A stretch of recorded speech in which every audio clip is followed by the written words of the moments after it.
മണിക്കൂർ നേരം കൂടെ വേണമെങ്കിൽ ഇരിക്കാൻ സാധിക്കില്ല. അത് ശരി, 2 മണിക്കൂർ പോലെ അതിനേക്കാൾ വേണം.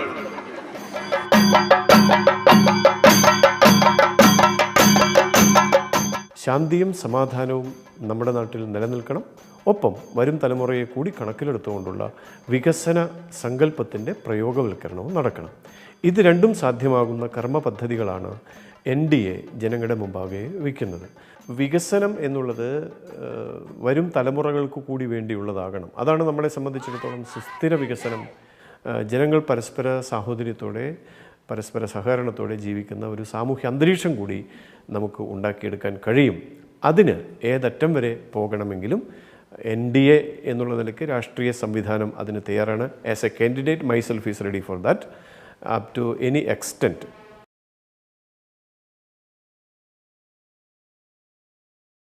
മാറ്റത്തിന് ഒരു വോട്ട്. താമരയെ വോട്ട് രേഖപ്പെടുത്തുക.